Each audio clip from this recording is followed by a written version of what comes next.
आमेन। Okay, दूसरा ग्रंथियों, कहिए प्रभु तेरा धन्यवाद, तू भला है, तेरी करुणा सदा की है।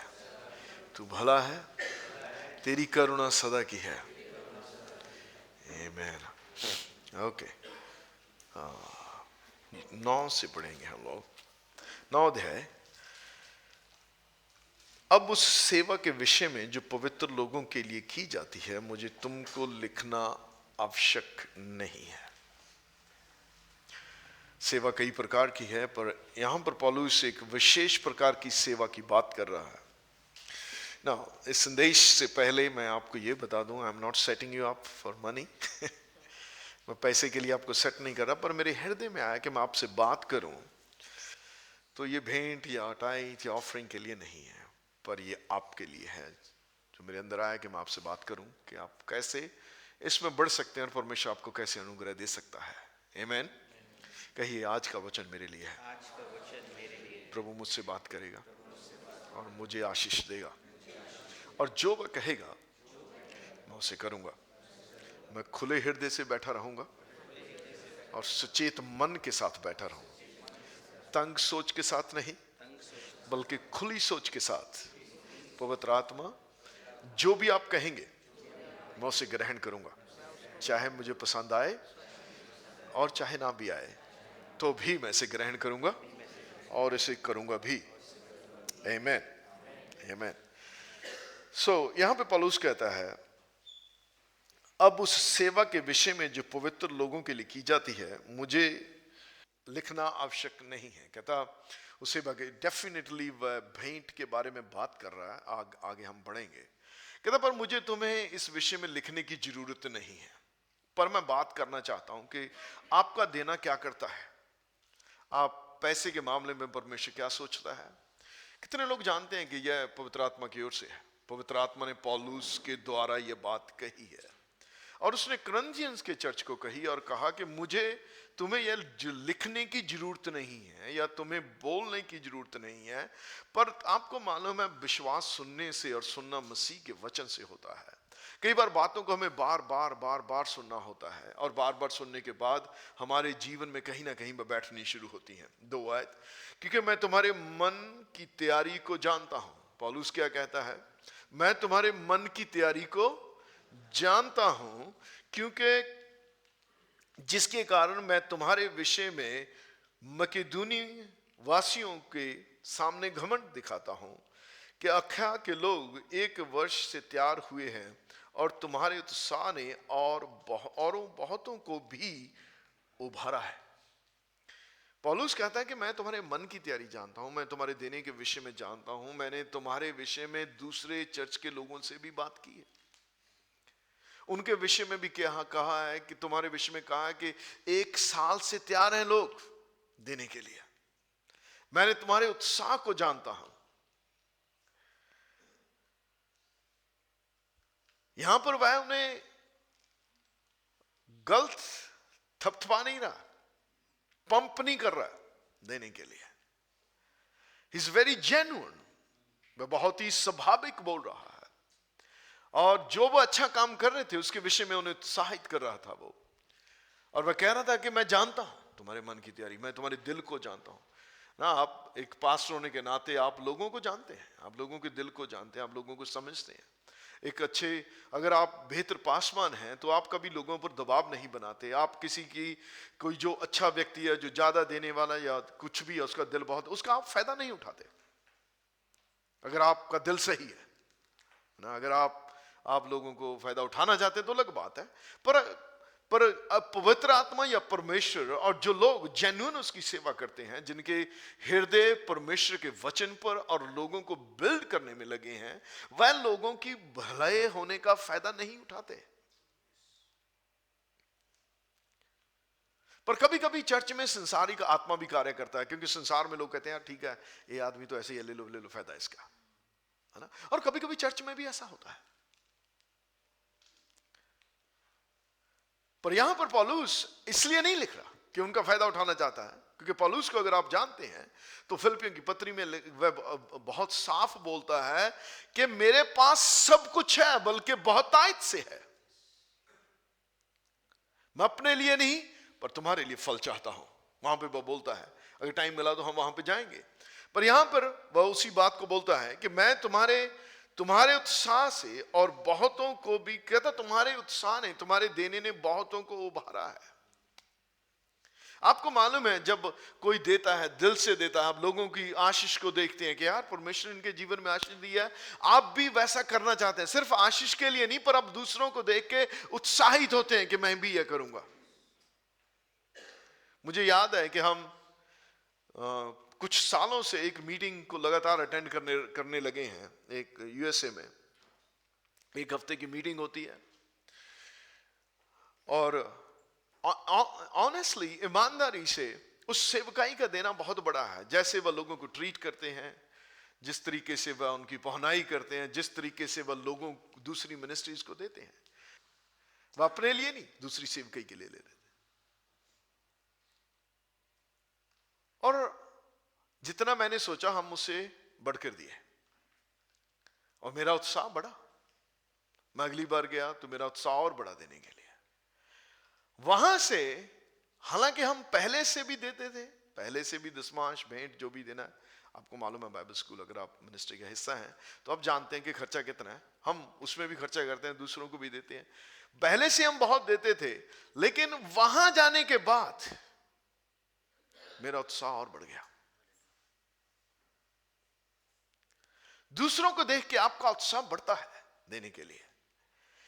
इसलिए उत्साह नहीं बढ़ता कि मैं उनसे क्या प्राप्त करूंगा, इसलिए उत्साह बढ़ता है कि मैं क्या कर सकता हूं, हम क्या कर सकते हैं।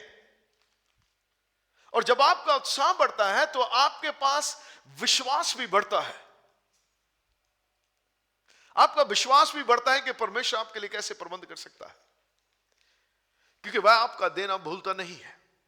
मैंने पिछले सप्ताह एक बात कही थी, याद आपको, और मैंने ये बात कही थी, और मैंने कोई बाहर से नहीं बल्कि परमेश्वर के वचन में ऐसा लिखा है कि जो परिश्रम तुम प्रभु में करते हो वह व्यर्थ नहीं है। और पिछले सप्ताह मैंने ये स्टेटमेंट दी थी कि वह आपके पाप भूल जाता है। उसने कहा कि मैं तेरे पापों को फिर स्मरण ना रखूंगा। आमीन। उसने कहा मैं फिर याद ना रखूंगा। वह आपके और मेरे पाप भूल जाता है, लेकिन जो काम या भलाई हम उसके लिए करते हैं उसे वह कभी नहीं भूलता है, उसे वह कभी नहीं भूलता। और इसके लिए एक आयत आप मेरे साथ पढ़िए, प्रेरितों के काम 10 अध्याय प्लीज। 10 अध्याय उसकी एक आयत, यहां पे लिखा है, कैसरिया में कुरनेलियस नाम का एक मनुष्य था जो तिलानी नामक पलटन का सूबेदार था। वह भक्त था, उसने अपने सारे घराने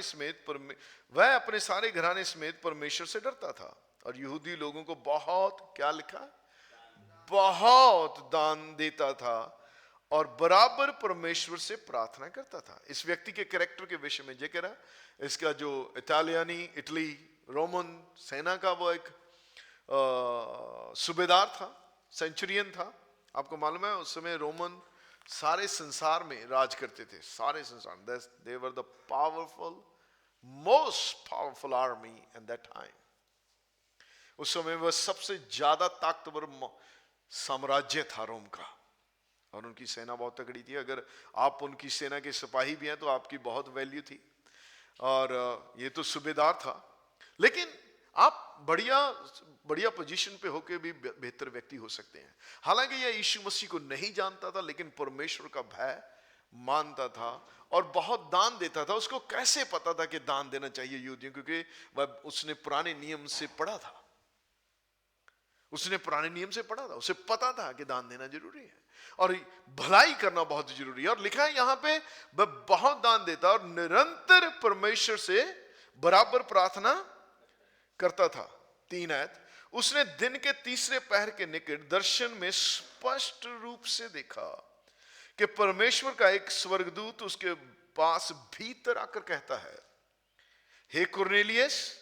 उसने उसे ध्यान से देखा और डर कर कहा, हे प्रभु, क्या? स्वर्गदूत आया उसके पास स्पेशली और स्वर्गदूत ने उसका नाम लेकर पुकारा और कहा, हे कुरनेलियुस। उसने उससे ध्यान से देखा और डर कर कहा, हे प्रभु क्या है? उसने उससे कहा, तेरी प्रार्थनाएं और तेरे दान स्मरण के लिए परमेश्वर के सामने पहुंचे। अब उसने दान लोगों को दिए, पर परमेश्वर के सामने कैसे पहुंच गए? क्यों? क्योंकि उसने जो किया वह परमेश्वर के वचन पर विश्वास करके दान दिया। हमारा देना कई प्रकार का हो सकता है। आपका देना इसलिए भी हो सकता है कि यार पास्टर जी क्या सोचेंगे अगर नहीं दिया तो। बिल्कुल ऐसा हो सकता है, लेकिन यह देना गलत है। अगर आप पास्टर के कारण, मेरे कारण या किसी और के कारण देते हैं तो यह पूरी तरह गलत है। आप दबाव में देते हैं तो भी गलत है। पर वह इसलिए दान नहीं देता था, वह इसलिए देता था क्योंकि उसने व्यवस्था से पढ़ा था। वह व्यवस्था से जानता था इस बात को। बाइबल में देने का जिक्र था, पुराने नियम में भी। और जब आप परमेश्वर को आधार रखकर, परमेश्वर के वचन को अपने मन में रखकर काम करते हैं, चाहे वह देना हो, चाहे वह प्रार्थना करना हो, चाहे कुछ भी हो, जब आपका केंद्र बिंदु किसी भी काम को करने का परमेश्वर होता है, तो वह परमेश्वर उसे उस किताब में लिखता है। यहां पे लिखा है, तेरी प्रार्थनाएं भी स्मरण की गई। कई बार लोग इसलिए भी प्रार्थनाएं, दिखावे के लिए भी लोग प्रार्थना करते हैं। करते हैं या नहीं करते? हाँ, प्लीज, करते हैं या नहीं करते? प्रभु यीशु मसीह ने उदाहरण दी है उस प्रार्थना की। दो लोग प्रार्थना करने गए मंदिर में, एक ही प्रार्थना सुनी गई, एक की नहीं। हम किसी भी काम को दिखावे के लिए कर सकते हैं। आपका चर्च आना भी दिखावा हो सकता है। आज आप चर्च क्यों आए? कि मैं आपको फोन करके ना पूछ लूं? मैं विश्वास करता हूं आप इसलिए नहीं आए। ओके, मैं तो आप ऐसे ही आपके ही थोड़े से पैर निकाल रहा था। कभी कभी लोग ऐसे ही पकड़े जाते हैं। पर आप इसलिए नहीं आए, मैं जानता हूं आप प्रभु से प्यार करते हैं इसलिए आए हैं। पर अगर आप गलत कारण भी आए हैं तो भी परमेश्वर जानता है। अगर आप और मैं इसलिए चर्च आते हैं कि लोग क्या कहेंगे, तब हम लोगों के लिए चर्च जा रहे हैं, हम प्रभु के लिए नहीं। तब आप हमारा इनाम पर लोगों से है कि भाई वो आदमी तो चर्च जाना नहीं छोड़ता है। यीशु मसीह ने कहा, तुम अपना इनाम पा चुके हो। पर यह व्यक्ति, आप देखिए यहां पे लिखा है, स्वर्गदूत ने उसने कहा, तेरी प्रार्थनाएं और तेरे दान स्मरण के लिए परमेश्वर के सामने पहुंचे हैं। God sent his angel to tell him. परमेश्वर ने स्वर्गदूत को भेजा उसे बताने के लिए कि मैंने तेरी प्रार्थनाएं याद की हैं, तेरे दान भी याद किए हैं। मेमोरियल, वह मेमोरियल बन गया उसका। और कहां बना? स्वर्ग में। हालेलुया। लोग यहां मेमोरियल बनाते हैं, यादगारी। पक्का पेंट करवाया फलाने ने, हाँ? ये सब यही रह जाएगा क्योंकि आपका नाम वहां पे लिखा है और लोग आपके लिए ताली मारते हैं। लेकिन जो मेमोरियल वहां बनता है वो उसे जानता है। आमीन, वो उसे जानता है। और हमारा मेमोरियल वही होना चाहिए। इसलिए करंथियंस में जब हम पढ़ते हैं तब हमें समझ आएगा कि पौलुस जिस बात की चर्चा पहले यहां पे करंथियन में करता है, उसका अर्थ क्या है कि परमेश्वर उन बातों को जो आप उसके लिए करते हैं, आपके देने को भी वह याद रखता है। आपकी भेंट को वह याद रखता है। लेकिन बशर्ते हमारा देना का मकसद सही हो। आमीन।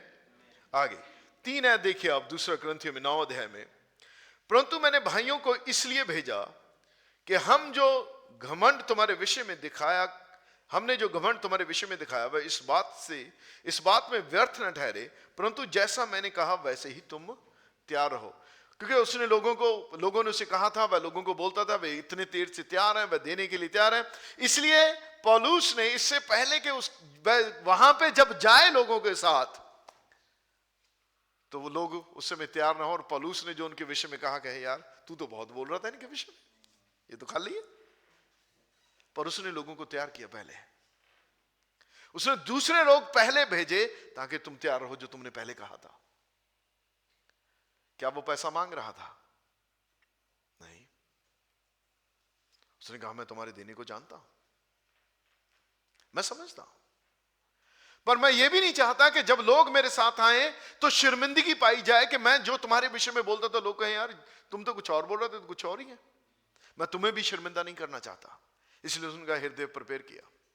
इसलिए हमारे हृदय भी देने के लिए तैयार होने चाहिए, तैयार होने चाहिए। हमें पता होना चाहिए। आप में से कितने लोग बजट बनाते हैं घर में? हाँ, सबको मालूम है ना कि खर्चा होता है, इतना खर्चा यहां होता है। आपके दिमाग में, चाहे आप पेपर पे ना भी लिखें, आपके दिमाग में रहता है कि इतना इतना मुझे घर का, अगर आप किराए पे रहते तो किराया देना, इतना मेरा ग्रोसरी है, इतनी बच्चों की फीस है, इतना गाड़ी का, आपको पता रहता है। You know that. आप उसको सेव करते हैं उस पैसे को। अगर आप नहीं करते तो आप बेवकूफी कर रहे हैं। आप उसे बचाइए, जो आपकी जिम्मेवारी है पहले उससे बचाइए। आमीन। हेलो। हम बजट बनाते हैं, हम देखते हैं हमारे खर्चे कितने हैं। उसी प्रीति से हमें परमेश्वर का जो परमेश्वर के लिए देना, उसको भी रखना है। वो है मन की तैयारी, वह है मन की तैयारी। आगे देखिए आप,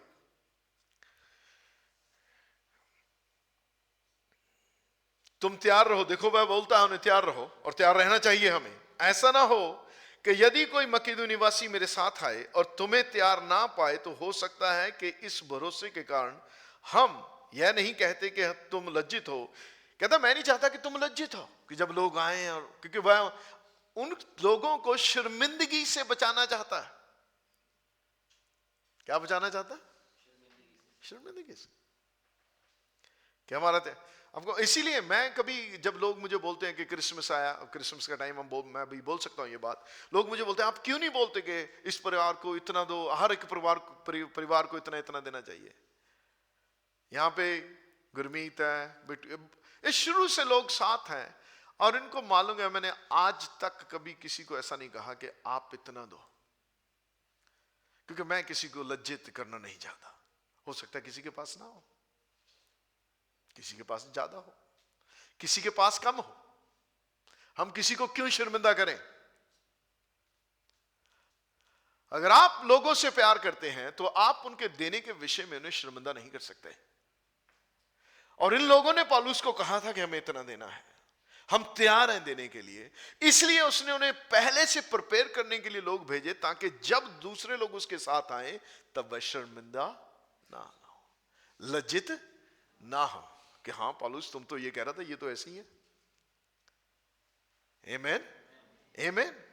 आगे 5 आयत। इसलिए मैंने भाइयों से यह विनती करना आवश्यक समझा कि वे पहले से तुम्हारे पास जाएं और तुम्हारी उद्धारता का फल, जिसके विषय में मैं पहले से वचन दिया गया था, तैयार कर रखें, कि यह दबाव से नहीं परंतु उद्धारता के फल के समान तैयार हो। दबाव से नहीं।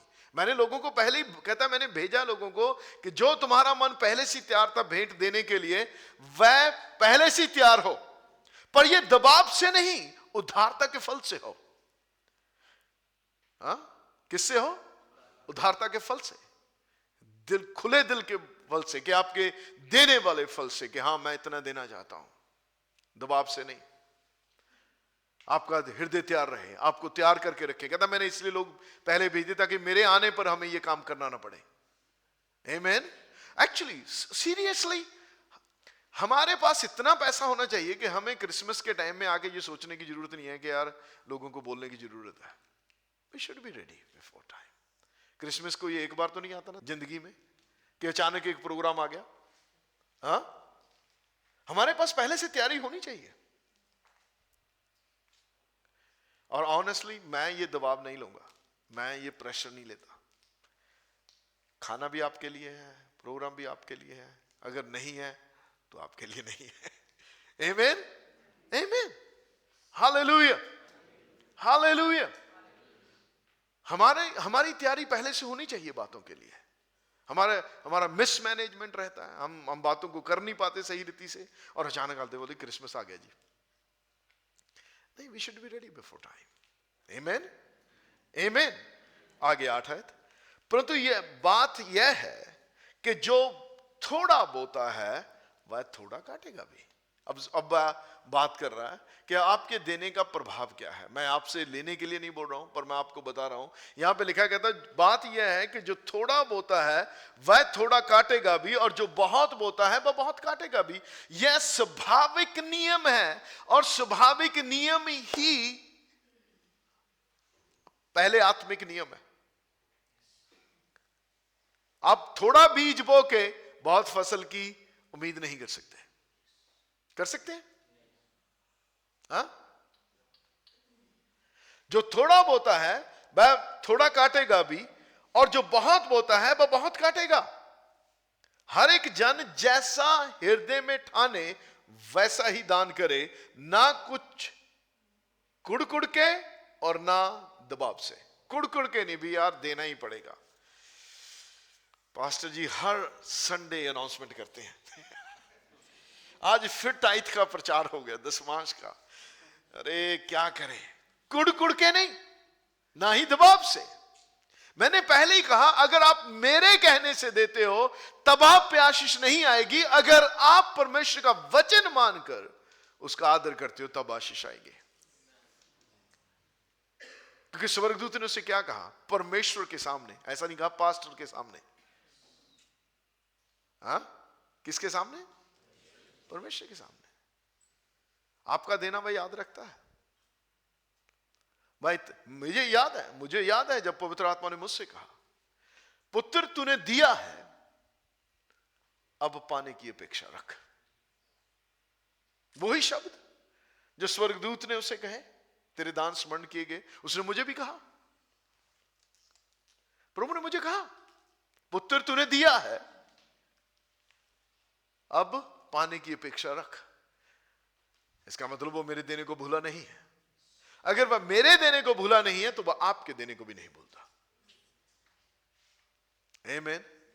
और आपको, अगर आप वफादार हैं देने में, आपके दशमांश में, आपके भेंट में, तब आप परमेश्वर से अपेक्षा कर सकते हैं कि वह आपकी जरूरत को पूरा करेगा। अगर आप नहीं करते, अगर आप ओबीडिएंट नहीं है, तो आप भी परमेश्वर से अपेक्षा नहीं कर सकते कि वह अपने वचन को आपके देने में पूरा करे। क्योंकि यहां पे लिखा है, जो थोड़ा बोता है वह थोड़ा काटेगा भी, जो बहुत बोता है बहुत काटेगा भी। आगे, हर एक जन जैसा मन में ठाने वैसा ही दान करे, ना कुड़ के और ना दबाव से, क्योंकि परमेश्वर हर्ष से देने वाले से प्रेम रखता है। खुशी से, कहिए खुशी से देने वाले से। हाँ? खुशी से देने वाले से। एक्चुअली तो हमें ना जब भेंट देनी चाहिए तो आनंद से देनी चाहिए, गाते हुए, बजाते हुए। ये गाना गाते हुए नहीं भी दान लेकर आए हैं, जो भी था दे दिया रो रो के देना ही पड़ेगा। सबसे छोटा नोट निकाल लो, कहां पे है? सबसे फटा हुआ नोट निकाल लो नहीं, आनंद से। अरे प्रभु को दे रहे हैं हम लोग, वह महाराजा है, वह सबसे बड़ी भेंट के योग्य है। नहीं, वह सबसे बड़ी भेंट के योग्य है। गाने गाने के टाइम हम लोग क्या ला सकते हैं? खाली दिल, खाली हाथ हमारी, पता आपको मालूम है ये गाने भी क्यों बने? क्योंकि मानसिकता गरीबी वाली है, भिखारियों वाली मानसिकता है। क्या हम क्या दे सकते हैं जी? अरे क्यों नहीं दे सकते? बाइबल में लिखा दे सकते हैं। आमीन, आमीन। क्योंकि हम जिसकी सेवा करते हैं वह हमें कोई घटी नहीं होने देगा, आपकी सब जरूरत को पूरा करेगा, बल्कि बहुतायत से करेगा। और अगली आयत देखिए आप, वो पावरफुल है।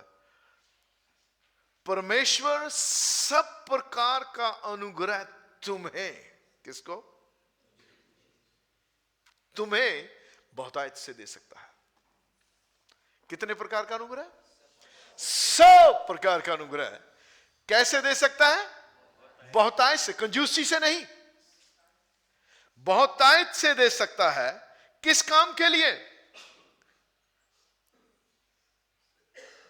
जिससे हर बात में और हर समय, किसमें? हर बात में। हर बात का मतलब आप समझते हैं? हर काम के लिए, जो भी आपकी जरूरत है। हर बात का अर्थ यही है यहां पर, फॉर एवरीथिंग। और हर समय, चाहे वह महीने का अंत हो, चाहे वह महीने की शुरुआत हो, चाहे वह महीने के बीच का दिन हो, चाहे आपके तनख्वाह आने से एक दिन पहले का दिन हो, हर बात में और हर समय, आपके काम का सीजन हो या सीजन ना हो, क्योंकि परमेश्वर की जो प्रबंध है वह धरती के सीजनों के अनुसार नहीं चलता है। आमीन।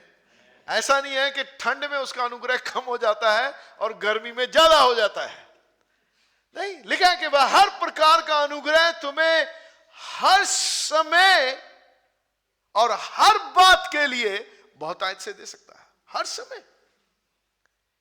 इसका मतलब है अगर अकाल भी रहे तभी, उस समय भी, जब लोग भूखे मर रहे हो तब भी। दाऊद कहता है मैंने बचपन से लेकर बुढ़ापे तक किसी धर्मी की संतान को टुकड़े मांगते नहीं देखा है। आपने कभी बाहर जाके लोग देखे नहीं, यीशु मसीह के नाम से दे दे बाबा। सबके नाम से मांगते हैं लोग, लेकिन यीशु मसीह के नाम से नहीं मांगते, क्योंकि उसके लोग टुकड़े नहीं मांगते।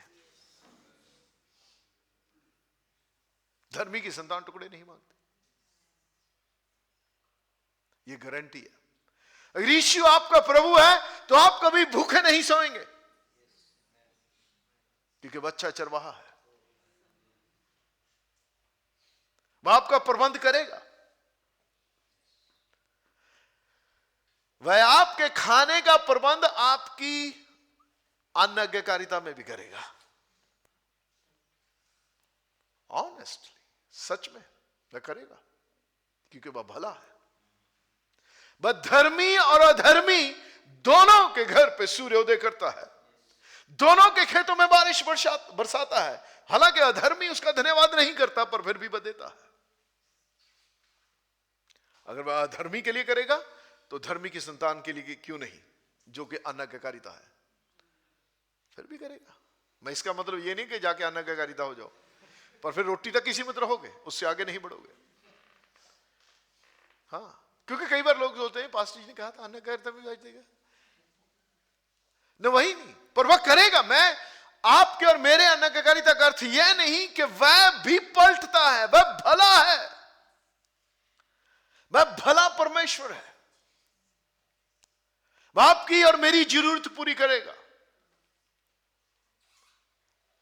हर प्रकार का अनुग्रह तुम्हें बहुतायत से देगा, हर बात में और हर समय। कहिए हर बात के लिए और हर समय, हर काम के लिए और हर समय।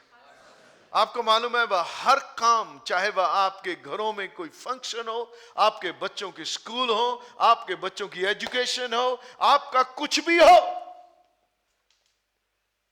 और कोई भी समय क्यों ना हो, कोई भी सीजन क्यों ना हो, धूप हो, गर्मी हो, ठंड हो, अकाल हो या बहुतायत हो, लेकिन वह आपका प्रबंध करेगा। पौलुस यहां पर उभार रहा है। मैं कहूंगा कि पवित्र आत्मा पौलुस के द्वारा लोगों को यह बात कह रहा है कि देने से या बोने से डरो मत, क्योंकि तुम्हारा परमेश्वर हर प्रकार का अनुग्रह तुम्हें बहुतायत से दे सकता है। डरने की जरूरत नहीं है। आमीन, आमीन। डरने की जरूरत नहीं है। अगर पैसे को लेके डरना पड़े तो मुझे नहीं लगता कि मैं कोई जो काम कर रहे हैं हम लोग उसे कर सकते हैं। मुझे नहीं लगता। जैसे विचार शैतान आपके मन में डालता है, मेरे भी डालता है, और हर सुबह ऐसा लगता है कि परमेश्वर पास में ही नहीं है बहुत दूर चला गया है, ऐसे विचार। बट देन यू स्पीक, तब आप उसके वचन को याद करते हैं, आप उसके वचन को बोलते हैं कि यहोवा मेरा चिरवाहा है और मुझे कुछ घटी ना होगी। मेरा परमेश्वर अपने उस धन के अनुसार जो महिमा सहित मसीह यीशु में मेरी हर एक, कहिए हर एक घटी को पूरी करेगा। कितनी कितनी कितनी? हालेलुया। अब कहिए ब्रदर मेरी तो तनख्वाह इतनी है, मेरी इनकम इतनी है, पर आपका परमेश्वर आपकी तनख्वाह के साथ सीमित नहीं है। आमीन। वह आपकी तनख्वाह के साथ सीमित नहीं है। मैं कितना बना सकता हूं वह उस पर सीमित नहीं है। धन्यवाद हमारी जॉब्स के लिए, धन्यवाद जो हमें मिलता है हर महीने, उसके लिए परमेश्वर का धन्यवाद, पर उससे आगे वह करेगा। अगर हम जो उसने हमें एक इनकम देता है हर महीने, उस इनकम में हम वफादार हैं, दैट्स इंपॉर्टेंट। एक ही बिंदु है, कुंजियां हैं कुछ जो परमेश्वर ने हमें दिया है, हम उसमें वफादार हैं और हम उसे परमेश्वर की बुद्धि के साथ इस्तेमाल करते हैं, तब परमेश्वर आपकी वफादारी को देखेगा और आपको और देगा। जो थोड़े में वफादार है वह ज्यादा में भी रहेगा, जो थोड़े में वफादार नहीं है वह ज्यादा में नहीं रहेगा।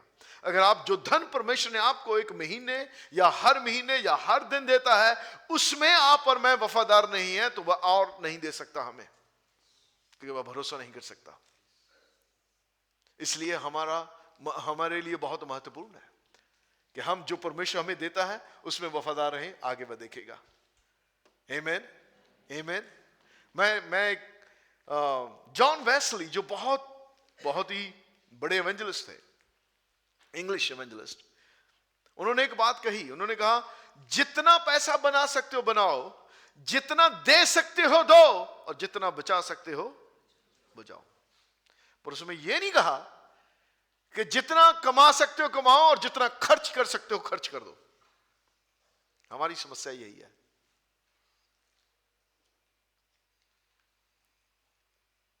हम कमाते और खर्च करते हैं। खर्च भी करना है, मैं नहीं कहता कि खर्च नहीं करना, पर बचाना भी है और देना भी है। आमीन, आमीन। आप परमेश्वर की आशीषों का आनंद ले सको, पैसे के मामले में आपको तकलीफ ना हो, क्योंकि यीशु मसीह ने हमारी गरीबी को ले लिया है। उसने इसलिए गरीबी ली कि हम धनी हो जाएं। बाइबल में लिखा है, अगर आप इसी किताब में 8 अध्याय की 9 आयत पढ़ते हैं, वहां पे लिखा है, तुम हमारे प्रभु यीशु मसीह का अनुग्रह जानते हो कि वह धनी होकर भी कंगाल हो गया, ताकि उसके कंगाल हो जाने से तुम धनी हो जाओ। परमेश्वर आपको चाहता है कि आप आशीषों का आनंद लें।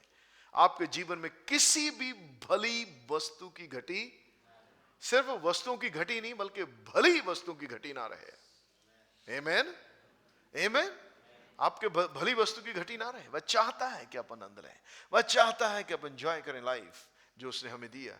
ये सब कुछ जो उसने संसार में बनाया वह शैतान और उसकी भीड़ के लिए नहीं है। प्रभु यीशु मसीह ने ब्रदर हैगन को बहुत साफ रीति से कहा, उसने कहा इसे मैंने अपने आदम के लिए और अपने लोगों के लिए बनाया है। Everything is created. जो कुछ भी आप इस पृथ्वी पर देखते हैं, जो कुछ भी रचा गया है, वह परमेश्वर ने हमारे लिए बनाया है। पर दुख की बात यह है कि हम ही उसका आनंद नहीं ले पाते, और उसके कारण है, और वो कारण कई बार हम ही है, हमारी समस्याएं हैं। आगे देखिए आप, परमेश्वर सब प्रकार का अनुग्रह तुम्हें बहुतायत से दे सकता है, जिससे हर बात में और हर समय सब कुछ, क्या कहिए, सब कुछ, फिर से कहिए, सब कुछ, सब कुछ, जोर से बोलिए, फिर से बोलिए, फिर से कहिए, जो तुम्हें जरूरत हो तुम्हारे पास रहे। कितना कुछ? हर बात में, हर समय, सब कुछ जो तुम्हें जरूरत हो किसके पास रहे? तुम्हारे पड़ोसियों के पास, तुम्हारे पास ना हो। किसके पास? किसके पास रहे? किस समय? किस बात में? कितना कुछ? किसके पास? कौन करेगा ये? परमेश्वर। वह हर प्रकार का अनुग्रह तुम्हें बहुत ऐसे दे सकता है, इसलिए हमें देने में घबराना नहीं है, क्योंकि आपको वह हर प्रकार का अनुग्रह बहुत ऐसे दे। हमारे पास दिल चाहिए सिर्फ। जब मेरे पास बहुत देने के लिए नहीं था, मेरे पास देने का दिल था। जो भी मेरे पास होता था उसका आधा निकाल देता था। 5 रुपए तो 2.5 रुपए। दिल। देने के लिए अमीर होने की जरूरत नहीं है, दिल चाहिए।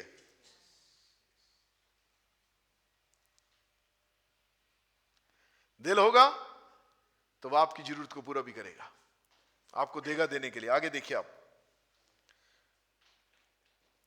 और हर एक भले काम के लिए तुम्हारे पास बहुत कुछ हो। कितना कुछ हो? कहिए बहुत कुछ।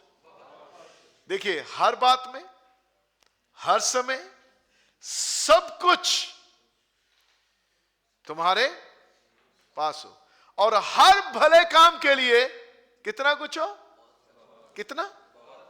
कितना? फिर से कहिए, फिर से कहिए। कितना? थोड़ा बहुत नहीं, अपने लिए ही नहीं, बहुत कुछ। हर भले काम के लिए तुम्हारे पास बहुत कुछ हो, जैसा लिखा है, जिसने बखेरा उसने कंगालों को दान दिया और उसका धर्म सदा बना रहेगा। कहां? आपके देने का धर्म सदा बना रहेगा, कंगालों को देने के लिए भी। तो जो बोने वाले को बीज और भोजन के लिए रोटी देता है, वह तुम्हें बीज देगा और उसे फलवंत करेगा और तुम्हारे धर्म के फलों को बढ़ाएगा। जैसा मैंने पहले कहा कि हमारे पास दिल चाहिए। अगर दिल है तो वह आपको बीज भी देगा। अब कहिए, मेरे पास पैसा नहीं है, प्रभु मुझे पैसा दे देने के लिए, तो वह आपको पैसा देगा। आपके पास दिल चाहिए। वह बोने वाले को क्या देगा? बीज। वह आपको बीज भी देगा और आपको जो बीज देगा उसको वह फलवंत भी करेगा।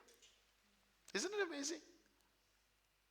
आपको बीज देके खुद ही बीज देगा, आपके ही बीज को फलवंत करेगा, उसको बढ़ाएगा वो। पर आप दिल तो रखिए। आप और मैं तो सिर्फ चैनल है देने के लिए। देना भी उसी ने है, दिया भी उसी ने, बढ़ाया भी उसी ने। ये हर प्रकार का अनुग्रह है। आपको बीज देने का भी अनुग्रह है, आपके अनुग्रह, आपके बीज को बढ़ाने का भी अनुग्रह है, फलवंत करने का भी अनुग्रह है। हर प्रकार का अनुग्रह तुम्हें बहुत ऐसे दे सकता है। इसका मतलब हम सिर्फ एक चैनल है, एक जरिया है, वही हमें देगा, पर हमें वो देना जो हमें दिया वह हमें खाना नहीं है। बीज कोई खा के आशीष नहीं पाता है। अगर आप बीज खा गए तो फसल कहां लगेगी? फिर कहेंगे जी प्रभु की पता नहीं क्या मर्जी है जी। प्रभु की मर्जी तो थी, आपको बीज दिया था, आपकी मर्जी ने बीज खा लिया। आपकी मर्जी ने बीज खा लिया, अब प्रभु की मर्जी पूरी नहीं हुई, क्योंकि आपकी मर्जी ज्यादा महत्वपूर्ण थी। है कि नहीं? सच है या नहीं? हा? या तो ये बात सच है या फिर पूरी तरह झूठी है। वह तुम्हें बीज भी देगा और तुम्हारे बीज को फलवंत भी करेगा। हालेलुया। ओ क्या भला परमेश्वर है जिसकी हम सेवा करते हैं। वह आपको देने के लिए भी देगा और आपके दिए पर आशीष भी देगा।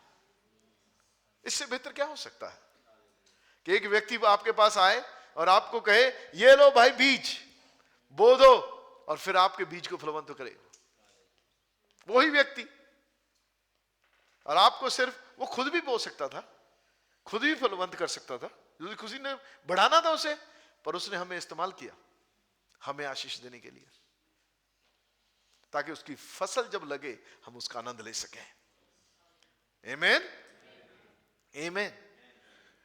और तुम्हारे धर्म के फल सदा लगे रहे। और आपका देना, वह बीज हमें देता है, आपने दिया है, परमेश्वर उसको फलवंत भी करता है, लेकिन उसका एक आत्मिक फायदा है, वह धर्म के फल सदा बना रहता है। परमेश्वर फिर याद करता है कि तूने दिया था, उसी ने हमें दिया देने के लिए, फिर हमने दिया, फिर उस देने को भी याद करता है वो।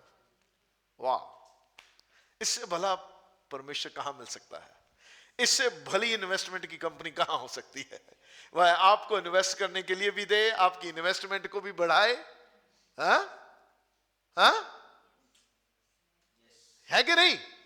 आपको इन्वेस्ट करने के लिए भी दे, आपकी इन्वेस्टमेंट को भी बढ़ाए, फिर जो आपने उसमें इन्वेस्ट किया उसको भी लिख ले कि हां तूने दिया था, आपका फल सदा बना रहेगा।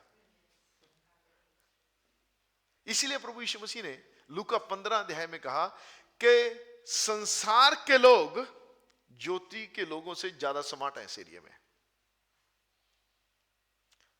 अगर यह नियम संसार में होना तो लोग पूरा इस्तेमाल करें इसका, लेकिन मसीही हमारे पास तो है नहीं जी, बहुत टाइट है जी, अभी सोचेंगे जी। सोचते सोचते सारी जिंदगी निकल जाती है, कब्र में पहुंच जाते हैं और वही भी सोच रहे हैं वही बैठ के।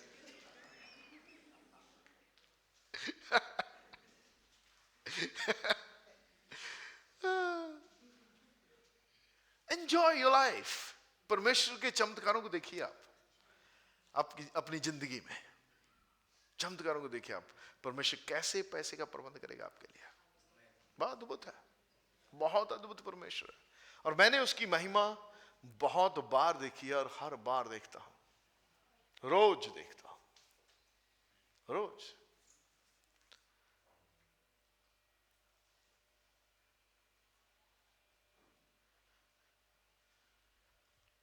मुझे कभी कभी किसी ने कहा, पास्टर जी कोई होर बिजनेस भी करते हैं तुसी ਜਿਹਦੇ ਨਾਲ ਇੰਨਾ कुछ चलता? मैं कहा नहीं, आही बिजनेस है अपना। क्योंकि उनको लगा कि हम मांगते नहीं है, वैसे क्यों मांगू, क्योंकि मेरा भरोसा उस पर है और वह जीवित है, उसका वचन सच है। हमें कोई स्कीमें लगाने की जरूरत नहीं है, ईमानदारी से, ऑनेस्टी से हमें उसके वचन पर भरोसा करना है और वह प्रबंध करेगा। उत्पत्ति उसका 22 अध्याय। वह बोने वाले को क्या देता है? आपको भी देगा अगर आपके अंदर इच्छा है। आमीन। अगर इच्छा नहीं है तो नहीं मिलेगा। आमीन आमीन। 22 अध्याय 1 आयत। इन बातों के पश्चात ऐसा हुआ कि परमेश्वर ने अब्राहम से यह कहकर उसकी परीक्षा की, हे अब्राहम। उसने कहा, देख मैं यहां हूं। उसने कहा, अपने पुत्र को अर्थात अपने इकलौते पुत्र इसहाक को जिससे तू प्रेम रखता है संग लेकर मोरिया देश में चला जा और वहां उसको एक पहाड़ के ऊपर जो मैं तुझे बताऊंगा होम बलि करके चढ़ा। क्या कहा उसने? क्या आयत शुरुआत कैसे होती है? इन बातों के पश्चात ऐसा हुआ कि परमेश्वर ने अब्राहम से यह कहकर उसकी परीक्षा की। किस बेटे को चढ़ाना? अपने पुत्र को अर्थात अपने इकलौते पुत्र को जिससे तू प्रेम रखता है उसको चढ़ाना है। और अब्राहम सवेरे तड़के उठ गया और अपने गधे पर काठी कसकर अपने 2 सेवक और अपने पुत्र इसहाक को संग लिया और होम बलि के लिए लकड़ी चीर ली और तब निकलकर उस स्थान की ओर चला जिसकी चर्चा परमेश्वर ने उससे की थी। तीसरे दिन अब्राहम ने आंखें उठाकर उस स्थान को दूर से देखा और उसने अपने सेवकों से कहा, गधे के पास यहीं ठहरे रहो, या लड़का और मैं वहां तक जाकर और दंडवत करके फिर तुम्हारे पास लौट आएंगे। तब अब्राहम ने होम बलि की लकड़ी ले अपने पुत्र इसहाक पर ला दी और आग और छुरी को अपने हाथ में लिया और वे दोनों एक साथ चल पड़े। इसहाक ने अपने पिता अब्राहम से कहा, हे मेरे पिता। उसने कहा, हे मेरे पुत्र क्या बात है? उसने कहा, देख आग और लकड़ी तो है पर होम बलि की भेड़ कहां है? वाह। आपको मालूम है इसहाक को कैसे मालूम था कि भेड़ के होम बलि की बलिदान के लिए भेड़ की भी जरूरत है? हाँ, भेड़िए की भी जरूरत है। उसको कैसे मालूम था? क्योंकि उसने अपने बाप को अभ्यास करते देखा था कि जब आप परमेश्वर को बलिदान चढ़ाते हैं तो आप कुछ सैक्रिफाइस करते हैं। आपको मालूम है हमेशा हमारा देना भी कई बार सैक्रिफाइस होता है। कि कैसे ये बलिदान बनता है हमारा देना। जब हमारे पास ताकत नहीं होती, हमारे खर्चे टाइट होते हैं, हमें लगता है कि यार बहुत मुश्किल है देना, और उस समय आप देते हैं, वह आपका बलिदान बन जाता है।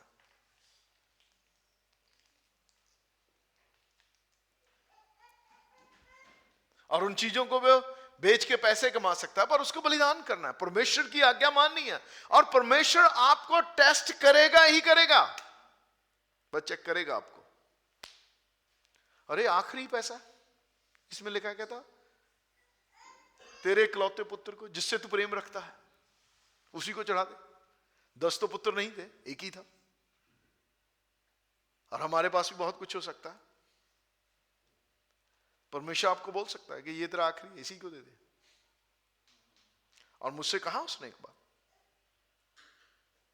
पर आपको मालूम है जब आप आखिरी दे देते हो तब आपको फिर डर नहीं रहता उसके बाद, क्योंकि आपको मालूम है कि परमेश्वर कैसे प्रबंध करेगा आपका।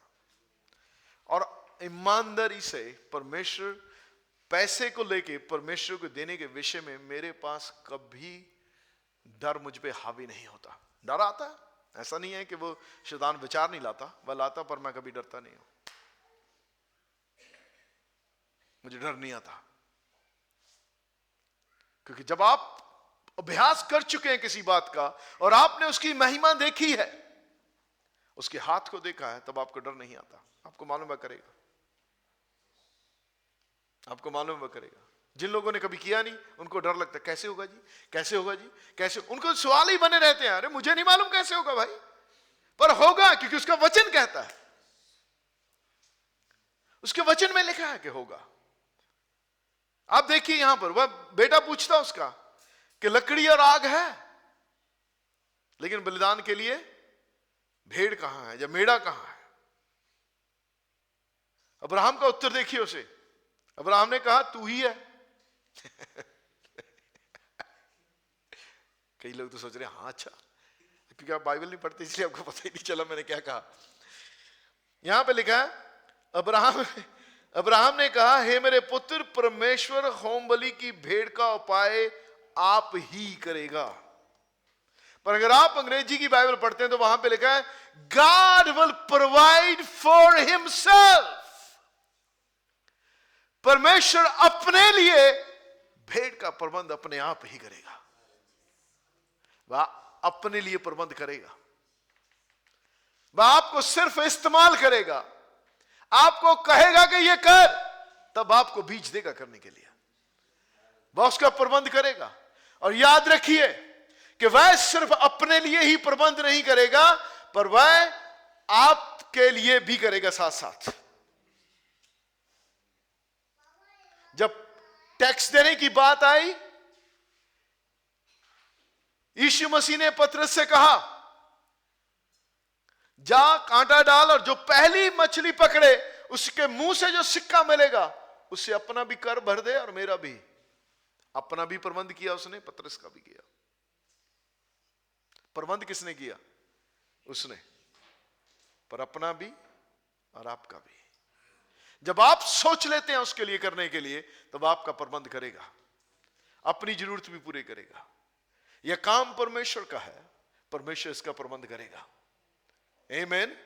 हम परमेश्वर का प्रबंध नहीं करते, हमारा नाम प्रबंध करता नहीं है, परमेश्वर का नाम है, वह प्रबंध करता है। वह आपका भी प्रबंध करेगा और अपने काम के लिए भी जो चाहिए उन चीजों का भी प्रबंध करेगा। 30 साल से मैं उसे देखता आया हूं और आगे भी देखता रहूंगा। Hallelujah, hallelujah, hallelujah. मैं तब भी विश्वास करता था जब लोग हमें जानते नहीं थे, तब भी विश्वास करता हूं जो लोग हमें जानते हैं। तब भी विश्वास करता था जब कोई सपोर्ट नहीं थी, तब भी जब है। मैं धन्यवादी हूं, पर लोग हमारा सोर्स नहीं है।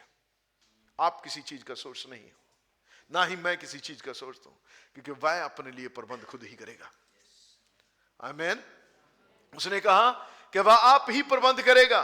और आगे देखिए आप 9 ऐसे, और जब वे उस स्थान को जिसे परमेश्वर ने उसको बताया था पहुंचे, तब अब्राहम ने वहां बेदी बनाकर लकड़ी को चुन चुन कर रखा और अपने पुत्र इसहाक को बांधकर बेदी पर की लकड़ी के ऊपर रख दिया। यह आसान नहीं था, यह सैक्रिफाइस बिल्कुल आसान नहीं था। 100 साल की उम्र में बेटा हुआ जिसकी आपने सारी जिंदगी बाट जोई हो, और फिर वही आपको देना पड़े। आपको मालूम है कई बार परमेश्वर आपको आशीष देता है और फिर वह आपको चेक करता है कि कहीं वह आशीष मुझसे बढ़कर तो नहीं होगी, कहीं वह आशीष अब मेरे से ज्यादा तो नहीं होगी। उसी आशीष को वापस मांग सकता है।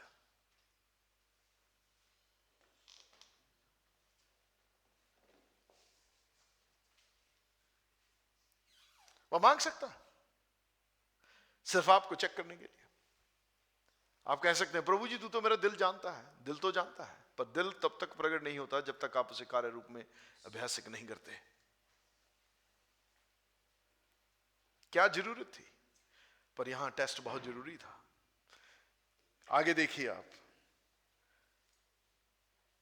और यह बहुत बहुत मुश्किल था उस बेटे को बांधकर बलिदान करना। पर आपको मालूम है यहां पर दिखता है कि परमेश्वर उसके लिए, उसके बेटे से, उसकी पत्नी से, उसकी अपनी आशीषों प्रतिज्ञाओं से कहीं बढ़कर था।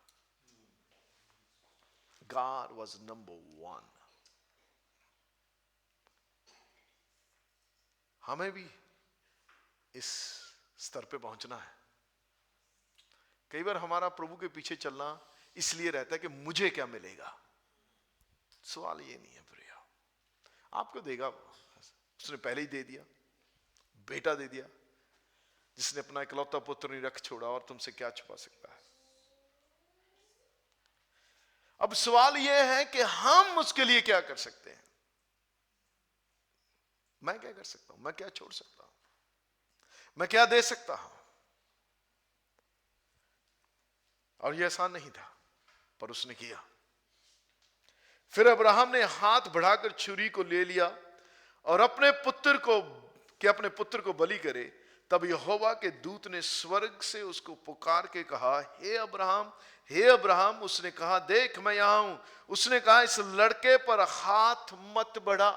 परमेश्वर इतना क्रूअल नहीं है, वह आपसे प्रेम रखता है, लेकिन आपके प्रेम को परखता भी है। लेकिन आपको यह भी है कि तू अगर सब कुछ देने के लिए तैयार है तो वो ले नहीं लेगा, ले नहीं लेगा, क्योंकि वह सख्त स्वामी नहीं है, वह दयालु है। पर जांचेगा जरूर। इस बच्चे पे हाथ मत बढ़ा, उस लड़के पर हाथ मत बढ़ा और ना उससे कुछ कर, क्योंकि तूने जो मुझसे, हालेलुया, प्रेज गॉड, तूने जो मुझसे अपने पुत्र, वरन अपने इकलौते पुत्र को भी नहीं रख छोड़ा। इससे अब मैं जान गया हूं कि तू परमेश्वर का भय मानता है। इकलौते पुत्र को नहीं रख छोड़ा। आपको मालूम है यह वो बीज था जो यीशु मसीह के रूप में हमने काटा। उसने अपने इकलौते पुत्र को नहीं रख छोड़ा और परमेश्वर ने अपने इकलौते पुत्र को नहीं रख छोड़ा।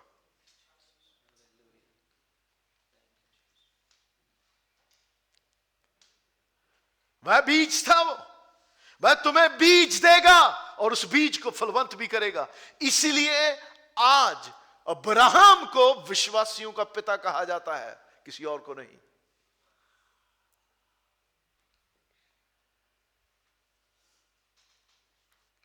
वह मिरास, वह आदर किसी और को नहीं मिला, वह अब्राहम को मिला।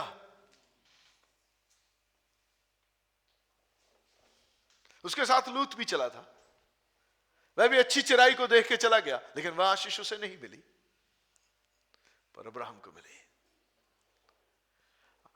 जो परिश्रम आप और मैं प्रभु में करते हैं वह व्यर्थ नहीं है। अब्राहम सिद्ध नहीं था, लेकिन जो बीज, जो आज्ञा उसने मानी, उसको परमेश्वर कभी भूला नहीं। जब धनी और लाजरस व्यक्ति मरते हैं तो वह लाजरस कहां जाता? अब्राहम की गोद में। हालेलुया। स्वर्ग में भी उसकी जगह है और उसके नाम से कहलाता है वह स्थान। Hallelujah. The memorial you build eternal. धर्म के फल हैं वो। वो यादगारियां जो आपका, अब क्रिकेट स्टेडियम में देखते हैं ना, कैबिन्स बने होते हैं, फलाने के नाम से, फलाने के नाम से। स्वर्ग में अब्राहम के नाम का कैबिन है, और वो विश्वासी उस कैबिन में जाते हैं। बड़ा ऑनर, और वह अनंतता के लिए।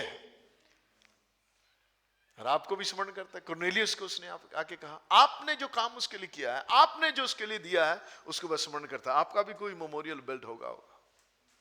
Hallelujah, hallelujah, praise the Lord, प्रभु की स्तुति हो, आमीन। इसलिए हमारा देना सिर्फ यहीं पर आशीष नहीं है, बल्कि धर्म का फल है।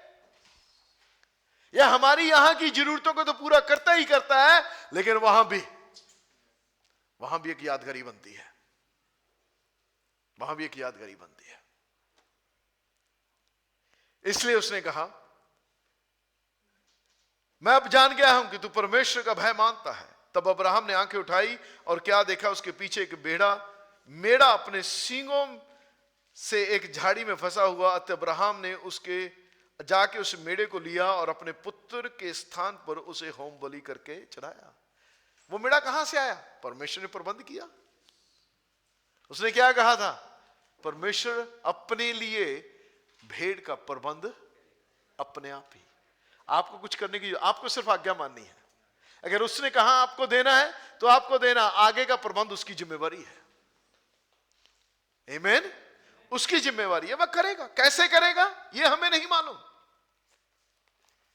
आप आज कैसे जीवित हैं आपको और मुझे नहीं मालूम, पर वह उसने हमें जीवित रखा है। हम सांस ले रहे हैं, आमीन। हमें नहीं मालूम कैसे, पर हम ले रहे हैं। चर्च में बैठे हैं, हाँ है कि नहीं? ये उसने किया है, ये उसकी महिमा है। हालेलुया। ऐसे ही वह जिंदगी की दूसरी जरूरतों को भी पूरा करेगा। यहां वे फिलिपियों के कलीसिया को पौलुस लिखता है उनके देने के बारे में।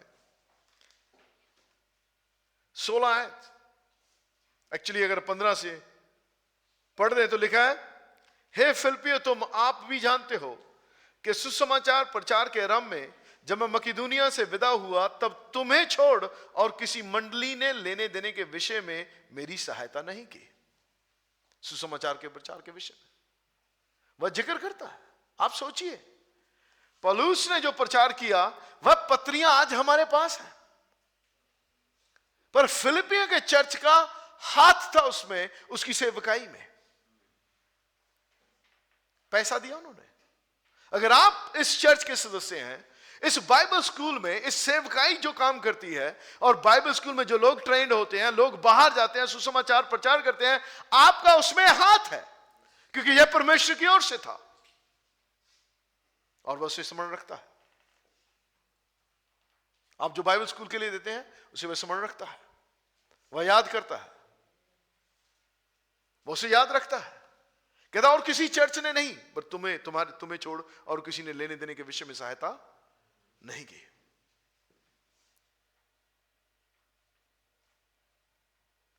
और इसलिए हमें जरूरी है कि हम सेवकाइयों में जो लोग प्रचार करते हैं, जो प्रभु का काम किया जाता है, हमारी जिम्मेवारी है चर्च की मदद करना, हमें करनी चाहिए। आगे देखिए,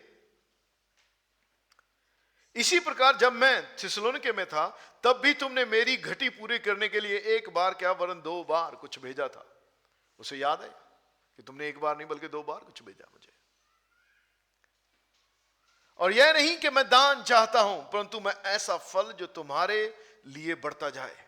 पौलुस कहता मुझे नहीं, पर इसलिए कि तुम्हारे लिए बढ़ता जाए, ऐसा फल।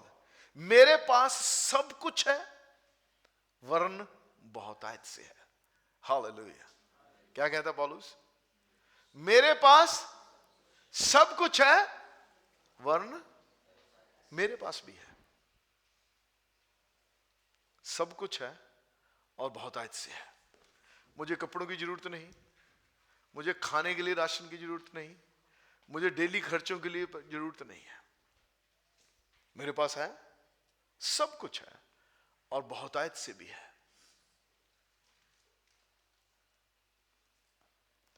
पर देना क्यों जरूरी है? आगे देखिए आप, जो वस्तुएं तुमने इफ्रोदितुस के हाथ से भेजी थी, उन्हें पाकर मैं तृप्त हो गया हूं। क्या हो गया हूं? कहिए तृप्त। कई लोग बिल्कुल तृप्त नहीं होते, प्रचारक भी हमेशा दे दो दे दो दे दो दे दो दे दो दे दो, पर पौलुस कहता मैं क्या हूं? ऑनेस्टली मैं तृप्त हूं, मैं धन्यवादी हूं, तृप्त हो गया हूं। वह तो सुखदायक सुगंध ग्रहण करने योग्य बलिदान है। जो तुमने भेजा, जो तुमने दिया, वो क्या है? सुखदायक सुगंध और ग्रहण करने योग्य। आपको मालूम है, आपका देना जब आप देते हैं, किसी सेवक को देते हैं, किसी प्रचारक को देते हैं, जो सेवकाई करते हैं लोग अपने दिल से देते हैं और ये सोच करके उनकी जरूरत है उनको हम पूरा करते हैं, हालांकि वो तृप्त भी है, फिर भी उन्होंने दिया, फिर भी दिया। पर कहता वो क्या बन गया? सुखदायक सुगंध ग्रहण करने योग्य। परमेश्वर को उसकी खुशबू ऊपर जाती है। और आगे लिखा है सुगंध ग्रहण करने योग्य बलिदान है जो परमेश्वर को भाता है। उन्होंने दिया किसको था? पौलुस को, लेकिन भाया किसको? क्योंकि क्यों दिया पौलुस को? क्योंकि पौलुस प्रभु की सेवा करता था, उस काम के लिए दिया उन्होंने। तो परमेश्वर को भेंट चढ़ती है वो, एंड गॉड ऑनर्स दैट, और वह परमेश्वर को भाता है। तब पौलुस कहता है कि मेरा परमेश्वर भी अपने उस धन के अनुसार जो महिमा सहित मसीह यीशु में है, तुम्हारी हर एक घटी को पूरी करे। कितनी घटियों को पूरी करेगा? हाँ, हमने आयतें पढ़ी, वह सब कुछ पूरा करेगा, वह आप ही प्रबंध करेगा, हर एक घटी को पूरी करेगा। इसलिए प्रियो, जब हम देते हैं तो हमारा देना प्रभु के लिए होना चाहिए और दिल से होना चाहिए। जब आप ऐसा करेंगे तो बस सुखदायक सुगंध होगी जो परमेश्वर को के लिए बलिदान है और उसे भाता है। आमीन, आमीन। परमेश्वर आपको आशीष दे। पिता, हम यीशु के नाम से धन्यवाद करते हैं तेरे वचन के लिए, जो तेरा वचन बोया गया प्रभु जी, वह 30 गुना 60 गुना 100 गुना फल लाए। तेरे लोग जब तेरे राज्य में देते हैं प्रभु जी, उन पे, उनके देने पे आशीष हो। जो देना चाहता है उसे बोने वाले को बीज दे। तेरे वचन में लिखा है कि तू बोने वाले को बीज देता है। जब उनके हृदय तैयार होते हैं देने के लिए, तो उन्हें बीज दे प्रभु जी, और उस बीज को फलवंत कर, उस बीज पे आशीष दे और तेरे लोगों की जरूरतें पूरी हों प्रभु जी। तू नहीं चाहता कि तेरे लोगों को किसी भी भली वस्तु की घटी रहे, और मेरी यह प्रार्थना है इनमें से कोई भी ऐसा ना हो जिसे किसी भली वस्तु की घटी रहे, और तेरा नाम महिमा पाए। उनकी देने की आज्ञाकारिता पे उन्हें आशीष दे। धन्यवाद पिता, प्रभु यीशु के नाम से, आमीन।